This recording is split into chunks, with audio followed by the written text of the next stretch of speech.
لو أنزلنا هذا القرآن على جبل لرأيته خاشعا متصدعا من خشية الله وتلك الأمثال نضربها للناس لعلهم يتفكرون. الحمد لله والصلاة والسلام على رسول الله وعلى آله وصحبه ومن والاه. السلام عليكم ورحمة الله. برزان خوش حالم لواني 297 لواني كاين تفسير قرآن بيروز بيم وخزمتان ومن بس رزامندي خوي قولي وهي وادارم اوي عزيز سودي لور بقرن. أعوذ بالله من الشيطان الرجيم. بسم الله الرحمن الرحيم. كل نفس ذائقة الموت وإنما توفون أجوركم يوم القيامة فمن زحزح عن النار وأدخل الجنة فقد فاز وما الحياة الدنيا إلا متاع الغرور. والخوش وستان ديار لواني رابلوج لخزمة أو تبيروز دابوين كخواي يورد فرمي همو نفسك دبي مردن بتشيجي وإنما توفون أجوركم يوم القيامة إيتر إنما لبو حسرة كواتا أزر پاداشتی تواو و سزای تواو لقيامته وردقرنوا كواتا لدنيا بشيق لپاداشتی ساكانتا وردقرنوا بلان پاداشتی تواو لقيامته وهروها بشيق لسزای تاوانباران لدنيا وردقرنوا بلان سزای تواو لقيامته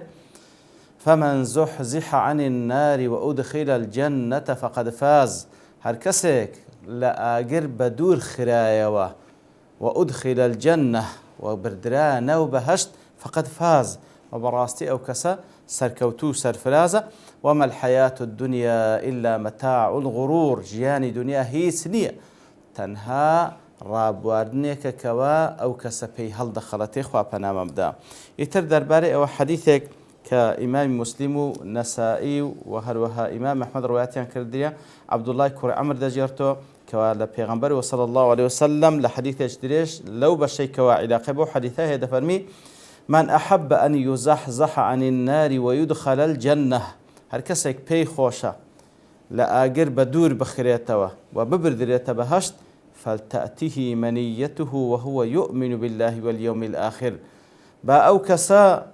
وابكا كمردن ديقاتي بو شيوي بيقاتي كإيماني بخوا بروجي دوائي هيا كواتا بالسر أو كار بردوان بي حتى مردن ديقاتي لسر إيمان بذات خوا وإيمان بروجي دوائي وليأتي إلى الناس الذي يحب أن يؤتى إليه. وهروها هر كسك بي خوشا لآقر بدور بخيرته بيبنا بهشت بو شيوي تعاملو هرسكو لقل خلچي بكاتن بو شێوەی کە پێی خۆشە خەڵکی بەچاکە لەگەڵی هەڵسوکەوت بکەن بەو شێوەیە لەگەڵ خەڵکی هەڵسوکەوت بکە. کەواتە لێردا پێغەمبەر صلی الله علیه و سەلەم دووشتی باس کردێ. یەکێکیان دەربارەی عەقیدە و بیر و باوەڕ هەر کەسێک لەنگۆ دەیەوێت لە ئاگر بە دوور بخرێتەوە ببردێتە ناو بەهەشت بە هەتا دەمری بەو شێوەیە بی کەوا ئیمانی بەخوا و بە ڕۆژی دوایی بی و بەو شێوەی کار بکە و ئەوەی دووەمیشیان با بەو شێوەی هەڵسوکەوت لەگەڵ خەڵکی بکە هەروەکو پێی خۆشە خەڵکی هەڵسوکەوتی لەگەڵ دەکەن. ئیتر ئەوە ئەو ڕێگایە کە پێغەمبەر صلی الله علیه وسلم لەما ڕوون دەکاتەوە. هەر کەسێک دەیەوێت لە ئاگر بە دوور بخرێتەوە ببردێتە ناو بەهەشت ئەوە ڕێگایەکەیە. پاشان خوای گەورە دەفەرمی لەتوبلەون فی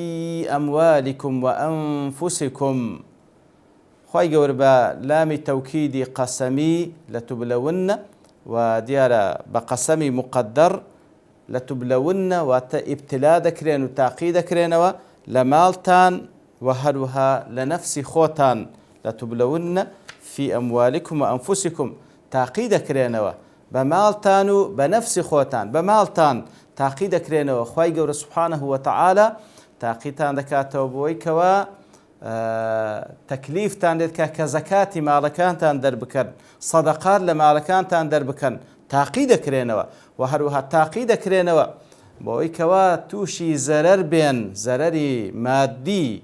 صبري لسردقرن وهروها تعقيد كرينوا بويكوا هم لتجارت زاري واهيا هم لجيان روجان توشي زرر دي وزاري واشي لريقاي دينكت کەسانێکی مشریک و بێ باوەڕ ماڵەکەت لێزەوت دەکەن ئەوە تاقیکردنەوە ئیبتلایە. وفي أنفسكم لتبلون في أموالكم وأنفسكم لنفس خوتان تاقي دەکرێنەوە لە نفسی خۆتان تاقی دەکرێنەوە لە جەستەی خۆتان تووشی نەخۆشی دێن تووشی شتی ناخۆش دێن و هەروەها لە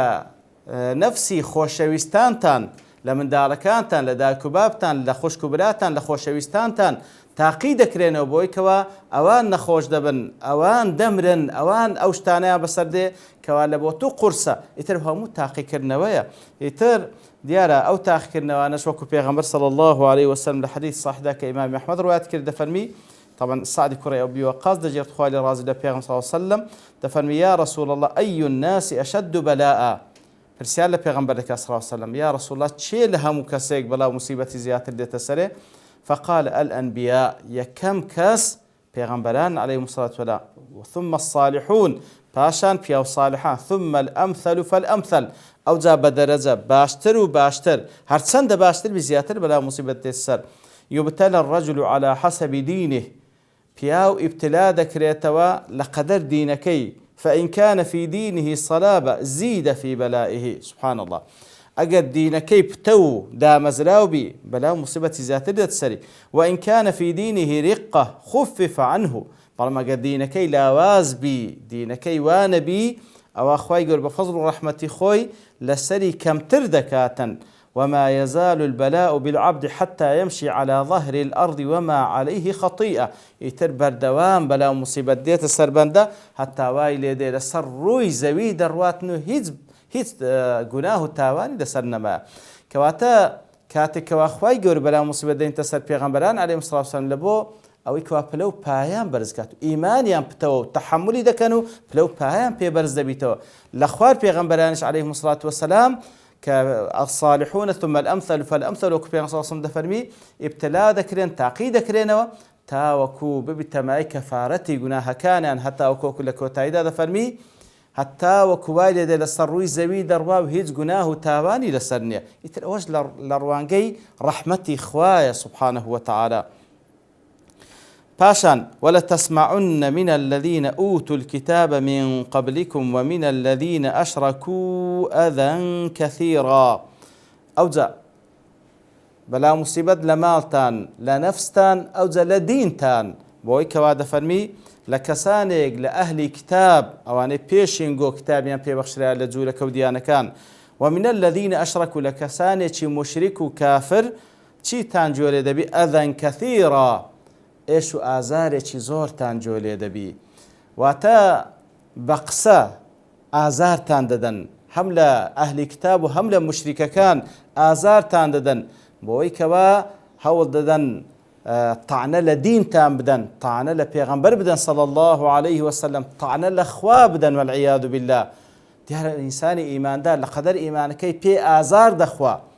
پێ ئازار دەخواتن بەو قسانەی کەوا ئەوان دەیکەن بەو بێئەدەبیانەی کە ئەوان دەیکەن و بەرامبەر بە مسلمانان بەگشتی دەفەرمی ئەزیەتێکی زۆرتان جۆ لێ دەبی. ئیتر لە کاتێکدا خوای گەورە وای فەرمووە سبحانه وتعالى کاتێک کە 1400 ساڵ پێشی ئێستا کە وەسائلی ئیعلام و هۆکارەکان نەبوون وەکو ئێستا بەڵام تەنها قسە بوو ئەوەی کەوا لە نزیکەوە بوو جۆ لێ دەبی بەڵام ئێستا بە هۆکارەکانی گەیاندن کە زۆربەی زۆری لەژێر دەسەڵاتی جوولەکە و دیان و مشریکەکانە ئەوەی کە بیانەوێ دەیکەن لە تەعنەدان لە دین لە پێغەمبەر صلی الله عليه وسلم لە ذاتی خوا والعیاذ بالله لە ئیمانداران ئیتر بەڕاستی ئەوە ئیبتیلایە ولتسمعن من الذين أوتوا الكتاب من قبلكم ومن الذين أشركوا أذى كثيرا إيش آزارێکی زۆر دەبیستن لێیان أتسبكين علاج سيا وإن تصبروا وتتقوا فإن ذلك من عزم الأمور كاتا أجر بيت الصبر بقرن لسر أو إيشو آزارانا أو زلا ابتلاي مال ابتلاي نفس وابتلاي دين كاتا كوا كسانق لأهل كتاب لمشركين قسيوا كان في آزار تانددن فيستي بالصبرة فيستي بخوراقرية وإن تصبروا وتتقوا وكل جيجايدك أخوي قول سبحانه وتعالى لسورة الحجر دفن ولقد نعلم أنك يضيق صدرك بما يقولون من باش دزان يا رسول الله صلى الله عليه وسلم كواسين قد تنق دبي بوق سنار ريكانك أوان ديكن ولقد نعلم أنك يضيق صدرك بما يقول فسبح بحمد ربك وكن من الساجدين واعبد ربك حتى يأتيك اليقين. بەڕاستی عیلاجی ڕوبەڕووبوونەوەی ئەو قسە ناخۆشانە چییە؟ گەڕانەوە لەلای خوا، تەسبیحاتی خوا، حەمد و سەنای خوا، ذیکری خوا و سوزدەبردن، نوێژکردن و بەتایبەتی سوزدەبردن لە بۆ خوا، وەسجود وەقتەریب وەکو خوای گەورە دەفەرمێ لە خوا نزیک بە و عیبادەت بکە حتا وەکو یەقین و لۆ دێواتە مردن. کەواتە بەڕاستی عیلاجەکەی ئەوەی کوا بگەڕێنەوە لای خوای گەورە سوبحانه وتعالى. بەڕاستی ئارامگرتنی ئیمانداران لەو ڕوانگەیەوە و بەهۆی ئەوەیەوە دەبیتن وەلڕەبیکە فەصبر وەصبر وما صبرك إلا بالله. بەڕاستی پێویستە داوای سەبر لە خوا بکەین سوبحانه وتعالى کە خوا سەبرت پێ ببەخشی بە گەڕانەوە لە لای خوای گەورە بە پتەوکردنی پەیوەندی لەگەڵ خوا سوبحانه وتعالى وئین تەصبروا ئەگەر سەبر بگرن وتتقوا و هەروە تەقوا بکەن. تەقوا دیارە وەکو لێرە و لە چەندین جێگای دیکە خوای گەورە باسی کردە فەرمانەکانی خوا جێبەجێ بکەن، خۆتان لە قەدەغ کراوەکان بپارێزن. ئەوە بەگشتی و بە تایبەتیش لێرە و تتقوا بە چەند شێوەیەک زانایان لێکیان دایتەوە وەکو گوتمان بەگشتی فەرمانەکان جێبەجێ بکە، خۆت لە قەدەغ کراوەکان بە دوور بێخی و بە تایبەت چەندێک لە زانان دەفەرمون و تتقوا لێرە بۆی کەوە ئەگەر دەسەڵاتیشت هەبوو کاتێک کە ئەوان بەو شێوەی ئازاریان دای ئەوە ئاگادار بە لە سنوور دەرمەچە، واتە ئەگەر عقوبەیانیشتدا ئەوە لە سنوور دەرمەچە لەو سنوورەی کە خوا داینە سوبحانه وتعالى. و هەروەها وەکو شێخ عەبدوڕەحمان بن ناصر السەعدیش دەڵێ لە سەبرەکەشت پێویستت بە تەقوا هەیە، ئەو سەبرە لە قەدەر توان لە بۆ ئەوەی بیکەوە خۆڕاگر بی بەرامبەر بە دینی بەرامبەر بە ئەزیەتی کەسانێکی مشریک و ئەهلی کتاب بەرامبەر بە دینەکەت خۆڕاگر بی و سەبرت هەبی. و هەروەها دەڵێ ئەگەر توانات هەبوو لەو حاڵەتەی پێویستە تەقوات هەبی بەوەی کەوا سەبر وەکو پێغەمبەر صلی الله علیه وسلم دەفەرمێ بەرامبەر بە نەفسی خۆی بە هیچ شێوەیەک ئینتقامی نەکردەوە، بەڵام کاتێک کە سنوورێکی خوا بەزێندرا پێغەمبەر صلی الله علیه وسلم ئینتقامی لە بۆ خوا گەورە کردیتەوە. کەواتە ئەگەر مسلمان دەسەڵاتی هەبوو لەو جێگایانە کەوا بێئەدەبی بەرامبەر بە خوا سوبحانه وتعالى بەرامبەر بە پێغەمبەرەکەی صلی الله علیه وسلم بەرامبەر بە دینەکەی دەکرێت ئەسڵ و سەبری لەسەر نەگری ئینتقامی لێ بکاتەوە. لێ دەفەرمی وتتقوا بۆی کەوا لەو جێگای کەوا دەسەڵاتت هەبوو پێویستی بە ئینتقام هەبوو لە بۆ دینی خوا پێویستە ئینتقام بکەیەوە. وئین تەصبروا وتتقوا لێ بەگشتی وتتقوا واتە فەرمانەکان جێبەجێ بکە، هەموو شتێک لە جێگای خۆی بی و خۆت لە قەدەغ کراوەکان پارێز. ئەگەر وات کرد وئین تەصبروا وتتقوا فإن ذلك من عزم الأمور ئەگەر وات کرد ئەوە بەڕاستی لەو سەبر و تەقوا لەو کارانەیەکەوە مما يعزم عليه من الأمور التي يعزم عليه كواتا وكو زانان دەفەرمون أي من الأمور التي ينبغي العزم والتصميم عليها لوجوبها. كواتا الصبر والتقوى واجبة لەو کاروبارانەیە کە پێویستە عزمت لەسەری هەبی. صبر و تەقوا لەو کاروبارانەیە کە پێویستە عزمت لەسەری هەبی چونکە واجبە. دیارە تەمەشا دەکەی عەزم لەو پێغەمبەرانەیە عەلەیهیمو السەڵات وەسەلام کە خوای گەورە ناو هەم پێغەمبەران هەڵی هەبژاردینە و ناوی لێنانە ئولو العەزم من الرسل وەکو ئیبراهیم عەلەیهی السەڵات وەسەلام و هەروەها موسا عیسا و پێشوانش نوح کەواتە نوح و ئیبراهیم و موسا و عیسا و پێغەمبەری خۆمان صلی الله علیه وسلم ئەو پێنج پێغەمبەر پێیان ئولو العەزم من الرسل. کەواتە بەڕاستی پێویستە خاوەنی عەزیمەت بی لە جێبەجێکردنی فەرمانەکانی خوا سوبحانه وتعالى و لە قەدەر ئەو عەزیمەتەی کە هەیتت سەرکەوتوو سەرفراز دەبی لە بۆ دین و دنیاشت بە پێچەوانەی عەزمیش کەسێکەوە خاوخلیسک بوو، کەسێکەوە عەزیمەتی نەبوو لە کاروبارەکان، کەسێکەوە ئیهمال بوو نەسەرکەوتووە لە دینی نەسەرکەوتووە لە قیامەتیشی. ئیتر بەڕاستی وەکو خوای گەورە دەفەرمی پێویستە سەبر و تەقوات هەبی و سەبر و تەقواش لەو کاروبارانەیە کەوا يعزم عليها واتە واجبە لەسەر ئیمانداران هەوڵ بدەن لێیان بێتە جێ. ئیتر لە خوای گەورە دەپاڕێنەوە لەو کەسانە بین کەوا سەبر و تەقوامان دەبی و لەو کەسانەش بین کەوا هەموو کاروبارەکانی دینمان بەو پەڕی عەزیمەتەوە وەردەگرین تاوەکو سەرفرازی دنیا و قیامەت بین. وصلى الله وسلم على نبينا محمد وعلى آله وصحبه أجمعين وآخر دعوانا أن الحمد لله رب العالمين.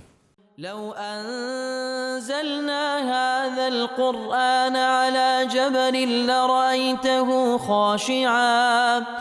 لرأيته خاشعا متصدعا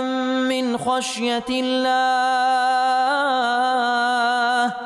وتلك الأمثال نضربها للناس لعلهم يتفكرون.